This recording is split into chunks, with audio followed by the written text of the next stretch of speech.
How's it going, guys? It's Epsilon here, and today we take a look at the two biggest tank destroyer guns in World of Tanks, and of course we're looking at both the FV4005, which is the first replay in today's video. We're going to compare the two vehicles, and of course the FV215B183, which is the alternate 183mm from the British Tech Tree line. So it was in the Tech Tree line until Wargaming removed it, at least. So the FV4005 is kind of the replacement, I guess, although the replacement to the FV215B183 directly was indeed the Badger. So the difference between the two vehicles is that the FV4005 Stage 2 is primarily a much larger vehicle with basically absolutely no armour, whereas the FV215B is lower profile, has a little less flexibility to the vehicle, and as such has much better armour. It's kind of the trade-off between the two. If you were to pick one, then me personally, I would go with the FV4005, just purely because the 10 degrees of gun depression that you get with this vehicle over the 5 degrees of gun depression that you would get with the FV215B183 just gives it the edge. And overall, I think flexibility in World of Tanks is one of the most important things, if not the most important thing, because when you become a kind of a far better player at the game, you're no longer restricted primarily by your skill level, but actually some of the things like the tank. Sometimes you're restricted by the map. And it becomes these little things that end up actually stopping you from having like outrageously good games. Whereas, you know, if you get the right tank, the right map, you can basically be unlimited in what you do, and therefore your skill becomes the limiting factor. So there's quite a few different things that really cause you to have good and bad games as you kind of get better on World of Tanks. And of course, that depends upon your own skill level. So what we have with the FV4005 is that the vehicle on the kind of face of it is probably looks worse, and that's because this vehicle has worse dispersion, so you are worse when actually trying to hit targets than the FV215B. I think that the dispersion on the FV4005 is 0.4, whereas when you compare it to the Death Star, then you're looking at, I believe, 0.38 accuracy, which is quite a big jump, and especially when you're using this 183mm and you're hoping to hit things. So it can be a little bit daunting, can be a little bit of a problem, but overall not too big of a problem. Now, the one thing that you'll also note about this vehicle is that it is slower than the FV215B183, which is surprising considering this is supposed to be the more kind of nimble tank. And although it may have a lower top speed, the power to weight ratio is much better, which means you can get up to the top speed and continually keep at and maintain the speed that you're at to be able to get into position. Now, we're going to talk more about the gameplay, since I feel like that's enough of actual statistics, but how does this vehicle actually fare? Well, you've seen that there has been multiple, and I mean multiple, really, really great results within this game, and that's down to the fact that the shells have actually connected with the vehicles that he's intended, and that's really what these 183mm cannons do and are reliant upon, is actually hitting. Like there on the G-Saw, obviously shutting him down from full health all the way down to 0, and there is very few tanks in the game, with the exception of artillery, that can do that, and even less so if you think about the tier 10 vehicles that can do that. So yeah, it's really a special vehicle in the game, and one that is super, super fun to play. And I've always enjoyed playing the FV4005 comparatively to some of the other tier 10 TDs, because, you know, what else hits for 1750 alpha? Not that many. And so yeah, these tanks do of course have HESH rounds, which is the primary focus of these 183mm, because it gets 1750 alpha, 230 pen, which is probably 90% of the time more than enough to go through most vehicles that you'll be facing, so you really don't have any worries in that regard, unless of course you're coming up against some of the top tier heavies, which can be a problem. Obviously things like the E100 and the MAUs are some of the most annoying to come up against, but within this replay, you've seen primarily coming up against tier 9 and really tier 10 vehicles that have absolutely no armour or very, very limited amounts of armour, to the point where 230mm is going to go through them 90% of the time, and 90% of the time you're going to be able to go through the upper plate of a lot of the vehicles that he's fired at. So it's not all luck within this game, obviously, but it is certainly very, very difficult to maintain hitting so many shells within the FV4005, because once again you become reliant on the tank performing as opposed to your skill level being the limiting factor, as we always talk about. But the one thing that I feel like gets missed with the FV4005 is that everyone talks about the fact that it has no armor, it's massive, it's going to get hit, it's not got good kind of concealment, it's going to get detected all of the time, you get punished really, really hard, artillery can pen you, but they always kind of miss that this tank over the 215B has a lot of different things that you can do with it. So, for example, cresting over ridge lines and opening up multiple lines of sight, which the 215B just wouldn't be able to do. Like, for example, on this track here, it would be possible for the 215B to sit up here. However, it would be super annoying to be able to try and reverse away or get back into cover, because effectively, since the whole traverse or the whole lock of the vehicle, or the actual radius at which you can actually fire the gun arc is limited, which means as well as the fact as being a rear mounted turret, which means you have to expose yourself for longer,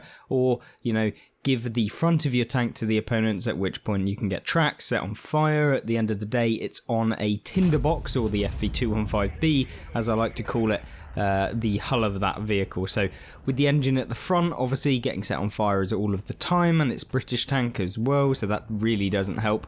And yeah, it's kind of one of those things where it feels like everything tries to go against you when you play the 215B, and so it's the little things about that vehicle compared to the 4005 that really make the difference in why I think that this vehicle is the better of the two. But obviously we've been seeing the replay being almost one of the best that we've seen in a long, long time in the 4005, and that's because he's been able to not only connect shots but position himself in such a way that he's allowing himself to get lines of sight on opponents that are maybe pushing into open places. And on Prokhorovka, obviously the key important detail is that there's no artillery, so in this big open map it would be a nightmare for the 4005 to come up against artillery, because at the end of the day you're a big slab of hit points that the artillery are going to want to chunk down, and with basically zero armor, especially on the turret, you're going to get penned all of the time. So if you come up against experienced players and you're playing them I guess in this game, and they know that you're a 4005 and you could have potentially used a 215B, then maybe the 215B is the better option, because a experienced player playing up against a 4005 will load HE and of course deal more damage towards you. You have less hit points, I believe, and so at the end of the day you're going to end up with some kind of minor sacrifices in that regard. But most of the players that you come up against aren't amazing players and are going to get penned by you. They're not going to be able to fire a HE at you because they just don't really think of that. And of course you've just got to maintain your own kind of skill level to kind of counteract that, and you have to understand that sometimes that is what's going to happen and you have to deal with that in your own way. So you can see here the 4005 is indeed escaping or trying to move. He loads an AP round to deal with the Jag Tiger, who he can get a nice shell into. The Jag Tiger, seeing in the bottom left, does actually fire HE, which means he did 790 alpha to the 4005, that of which would not be possible against the 215B, at least from the front or even from the side. You're not going to be able to pen. So that's the one kind of key problem, as well as the fact that you don't necessarily have armor, so pretty much every shell you get hit by is going to pen you. These are the things you have to weigh up in your own mind. Are you a better player at playing armoured tank destroyers that can go in and kind of get involved, or are you a player that likes to be very, very flexible, relocate potentially, and move about the map, and of course open up loads of different lines of sight or and give yourself more options? Me personally, 4005 is the way to go. But yeah, there's definitely an argument for both, and hence why this video is even a thing, showcasing both of the vehicles. Remember, the FV215B is a vehicle that's not actually currently available within the game because it was removed. So whether or not we'll see it resurge as a tier 10 premium tank anytime soon, it's unclear. But if it ever does, this video is hopefully going to guide you as to which vehicle to choose, or even to choose it at all if it does indeed come out. So you can see here, the 4005, now knowing that the enemy tank has been taken out, can progress up to this position to try and get a lovely shot into the T30. Will it pen? Of course it does. 1789 damage. This is the sort of rolls you want to be having in this sort of game. Just penning everything, leaving him on just one hit point, which is disgusting. Dirty Hesh rounds going out of this vehicle. But you can see here the Ag Tiger on the enemy team out in the open. Can it be left, right, good night? Of course it can. The shell flies exactly true, which is something that never really happens on World of Tanks. And of course he shuts down the Ag Tiger. There are 5 vehicles on the enemy team left, including the enemy FV4005, the Gorilla, the Jaegeru, the AE Phase 1, and the AMX M4451.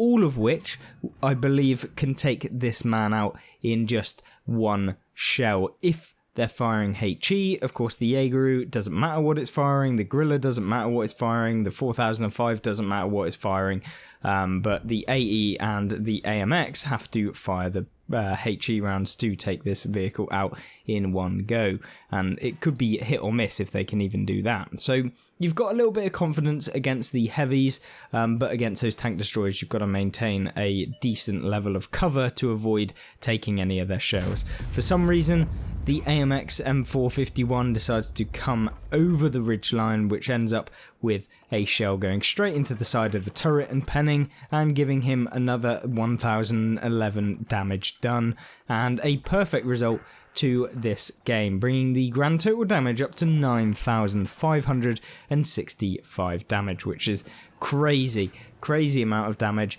And of course at this sort of position he's just getting into a nice spot to potentially shoot anyone that the T123 on the friendly team, or the T95 on the friendly team, or basically anyone spots in front of him in this bush line running straight down the center of the map. So obviously Prokhorovka, for those of you that maybe don't know the traditional positions, you typically get some campers back in the bush area over here. You'll also, typically there is a bush over in this area right on screen where my mouse is. You will get someone sat about there, because what they can do is they can stack up a load of the bushes and also maintain a decent level of cover from anyone that is pushing into where, for example, this T95 is, and pull back down the ridge line and get into the dip area behind the hill.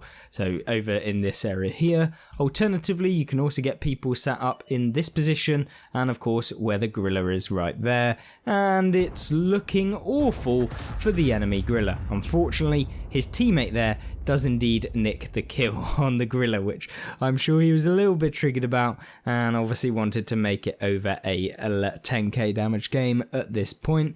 You'll have to wait and see as to whether that becomes possible, but of course with an FV4005 on the enemy team and a Jaegeru, it could all be possible. But it's all down to this final shell. Will the Jaegeru get spotted in a position where he can hit him?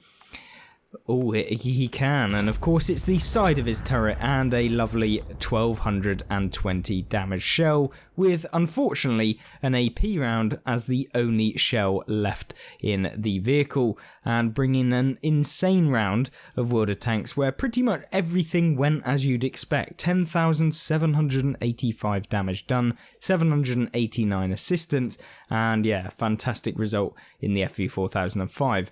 Let's take a flip and jump it completely on its head and play the FV215B183 replay. So here we are with the original, the king of World of Tanks, and of course the Death Star. This is one of the kind of originals of World of Tanks, and it has of course got everything as we've mentioned before. The slightly better armor profile, of course the 215B hull, which has a decent upper plate that can bounce a few rounds, but has this god-awful lower plate which can be penned by pretty much everything. You've also then got the turret ring weak point as well as with the 215B. Right here you can see there is this kind of rounded section which can be penned by everyone if they do aim for it and they're good enough to actually know the weak point. Of course then you've got the cupola which can be penned, and this flat bar on the top which can be penned, and also these turret cheeks can be penned as well if you start angling your turret. To this sort of degree, pretty much everyone will be able to pen your turret from here. So maintaining your turret towards the opponent is super critical in this vehicle. It's not one that you can kind of angle at all, because people will just flat out pen you. The other thing to note is, of course, artillery love this flat area on the top of the vehicle, and as we've talked about before with the FV215B being the tinderbox, this one is in the same right a tinderbox as well. So these are all things you'll have to take into account when deciding to purchase this vehicle if it ever comes on sale again as part of the kind of premium reward tank for already owning it. I don't know whether Wargaming will ever do that, but I guess we'll just have to wait and see. Maybe it'll come in the black market or something like that. So just stay aware of this vehicle.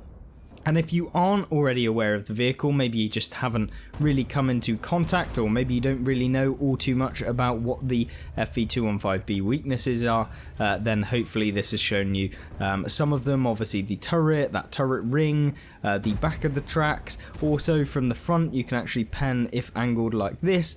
You can pen through the tracks and actually pen into the hull armor like this. You'd be able to actually hit and pen and track mostly. So yeah, there's lots of weaknesses about the 215B, but sometimes you can bounce around, which can't be said for the 4005. So far he has received one hit, and that is by the T10, but he has absolutely clarted the Object 268 with a 1797 alpha damage hit, and this will soon rack up even further as the enemy vehicle has become, I don't know, more and more intoxicated in their brainless kind of advances that we'll see within this replay. So you can see here, aiming at the cupola weak point of the Jaegeru, and unfortunately not penning with AP. So had he decided to fire the H or Hesh rounds within this game in the 215B, he would have most likely done at least 400 damage against the Jaegeru. Instead, if you do decide to fire the AP rounds, you're only going to be able to pen and deal damage for about 1000 damage. So you've got to be very wary of what you're doing with this vehicle and deciding whether or not you want to actually fire an AP or maybe swap with Intuition to the Hesh round, because Intuition is one of the most vital perks when playing either of these two 183mm to kind of come away with victories on World of Tanks. And now then, this is not an ideal scenario. Obviously, what you can see here is the enemy two tanks, the T10, the Jaegeru, both of which are very annoying to come up against, because neither one is a guaranteed takeout considering he's firing AP. I mean, you'd hope that with 1150 alpha you'd be able to avoid taking any shells, but you can never be too sure with RNG in the game, and of course you could low roll to not be able to take out these vehicles. The Jaegeru on the enemy team decides he's going to advance, which I don't blame him, but at the same time it's kind of difficult because now he's permanently spotted to the point where now the FV215B can actually side scrape off of the rock and use the rear mounted turret to come out with the victory, hopefully, against the Jaegeru. Of course he does, and he doesn't low roll. 1086 damage done, and a really nice carry against those two tanks that could have quite easily taken this vehicle out, having, if they managed to rush at the same time, etc., then yes, it could have been curtains for our player here, but luckily that hasn't happened, and now it's a case of just not throwing away the hit points of this vehicle. much like we said in the first replay with the 4005, the hit points of this vehicle, you get an extra 400 hit points, or I believe 350 if we want to be exactly precise, which means you can take about one medium tank hit more than the 4005. But remember, overall the armour is better, so you can avoid taking shells as opposed to the 4005. So yes, this is far more effective armour, and especially when the enemy tanks come outside on, obviously not knowing that you're sat there pre-aiming. So the 60 TP pays for his mistake with his entire hit points, or at least most of them. And of course, now it's the long, arduous wait of reloading with this vehicle, and with a reload time of 28.76 seconds as standard. Obviously, if you're using a rammer, then it can come down significantly. If you're using ventilation, it can come down, but overall, yeah, you're going to be looking at about 26 to 28 seconds to fully reload this vehicle with one of those devastating rounds. So you have to be careful when you're shooting. Obviously, shooting willy-nilly is not a good idea, so just take it with a pinch of salt when you're deciding what you need to do, and don't go thinking that it's a guaranteed penetration, since you have to always assume that something's going to go wrong. Maybe RNG goes wrong. You know, these are the sort of things that you have to be thinking about. As you can see here, our player in the 215B is thinking, you know what, there are a few tanks in front, like this T110A3, but considering there's no teammates in support up the hill, other than the fact that the Gorilla and the STRV would probably spot anyone that decides to come from this position, or if they're on top of the hill here, so you have to be a little bit wary. He now side scrapes off this corner, opening up the angle to potentially get a hit on the T110A3, who, by all intents and purposes, is kind of surrounded at this point on this flank. So now it's just a case of trying to find that shell on the T110A3. It doesn't matter kind of where he hits him if he was to fire a HESH round, but with this AP round you've got to be sure that you're going to hit the cupola and pen, and so the angle of the cupola is really important, because it's not a guaranteed pen. This is no E4 within the game, so making sure that you don't just YOLO a shell is super important. But with the roof of the tank of the EU3 available, then that round can quite easily go in. So 7,700 damage done. This is a fantastic result in the FE 2015B183, because not only has he been able to pick up 7,700 damage, he's picked up 5 enemies as well along to go with that, which is really nice as well. So what else is left in this game? It's not a surefire win. The hit point advantage is actually with the enemy team, so you've got to be kind of very wary that these vehicles are pretty much on 1,000 hit points each, whereas when you compare that to his team, who are on significantly less, then yeah, you don't want to be YOLOing in, wasting your own hit points, because you may need them in the later stages of this game. So this is all stuff he's got to think about. However, the one thing he doesn't really have to think about is any devastating tanks on the enemy team, as the Jaeger has been taken out, and so the maximum amount of damage he's probably going to take is from either the Conway or the Gorilla in one shell. So these are the things that you can kind of think about in your own gameplay if you're trying to get better, or you're trying to decide what you need to do next, or the potential avenues that could lead to your undoing within World of Tanks. So these are all things that are super important. You can see here, there's no reason he needs to YOLO in. There is no reason for him to kind of dash into the open field to get penned by the Waffle Panzer IV and the Conway and the Cobra or whatever else is lurking back there. You could see with that shell obviously trying to kind of catch out one of the vehicles that maybe is staying in the same position, something like a Waffle Panzer IV, and unfortunately he doesn't manage to do that. But he was very close with the Cobra getting spotted not long after.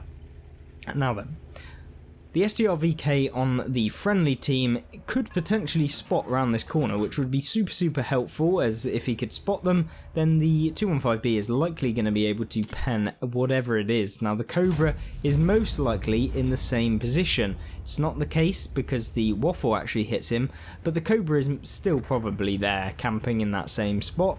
So it's just a case of keeping yourself hold down, because even though this is a vehicle that has, you know, pretty bad hull armour. The turret can hold up against some vehicles, and so you can kind of take that into account when deciding your plays, because if you do get hulled down, avoiding that big, huge lower plate that can be seen on the 215B, then yeah, you can come away with a decent amount of block. Now that is not the case within this replay, only blocking 1000 damage. It's not bad, and it would in fact have saved his life so far, just this block damage, but it's nothing really too spectacular, and you're not going to expect that much with this vehicle, so it's all stuff that you have to take into consideration as well. So you could see it's been a very more, I guess, controlled gameplay than what you'd see with maybe some of the other vehicles in the game, like the 4005, or maybe some of the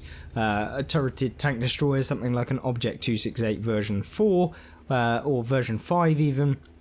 So yeah, it's a lot slower, the gameplay, and that's because you don't have that flexibility to kind of mobilize yourself around the map in various different locations, and so yeah, you can end up putting yourself under quite a bit of pressure when deciding what you need to do. Now, this replay, you can see him moving slightly further back, because at this point he knows exactly that what the enemy team are likely to be doing. They're likely to be coming round from either behind to cap the base, or considering the fact that they haven't already jumped in the cap, they presumably are moving down through this big flat area, which could be a massive field of which he could take them out. Now there is the T125 who should have continued running, but instead stopped to try and get the shell into the 215B, and pays with that with his life. So it's now a situation of a 1 versus 3. Of course, that was down from a 1 versus 4, and with the enemy tanks just YOLOing in one by one against a tank that reloads in about 25 seconds and can basically punish every single one of them. Yeah, I don't know what the T-54 was expecting. So it's one of those things where these are the scenarios that kind of you have to get lucky in these sorts of vehicles to be able to come out with a win, because ultimately you need the vehicles to come in one by one, like this T-54, like the T-123, to avoid taking like an insane amount of damage. And that's kind of what this vehicle is reliant upon, because of the long reload. If you do get caught out or you miss your shell, it's pretty much game over, and you're not going to be able to come back from that. Now, 11,354 damage has been done against the enemy team, which is outrageously good. From this perspective, it looks like the Cobra has of course moved forward. Now the Waffle Panzer IV does actually in fact take the initiative and try and go for the shell into the 215B. Now unfortunately for the Waffle Panzer IV, he does actually avoid taking another hit, which is a little bit disappointing. But there you see the kind of annoying inflexibility of something like the 215B. Now, granted, he did bounce the round of the Waffle Panzer IV, which wouldn't have happened in the 4005, but at the same degree, the 10 degrees of gun depression with the 4005 could have probably finished off the Waffle Panzer IV, and then potentially tried to outrun the Cobra, but at the end of the day, the Cobra is still a pretty fast and pretty reliable tank to try and take out something like this vehicle, or alternatively the 4005. But nonetheless, it showcases just the pure amount of damage that both of these vehicles can do, and how great they are indeed. So I hope you did enjoy this video. Of course, if you want to check out any more, we've got tons of World of Tanks PC replays that you can have a look at on the channel, looking at how you can kind of get better at World of Tanks, the sort of things the best players and best replays will focus on, and hopefully you guys do enjoy. Don't forget to subscribe, because it massively helps out the channel,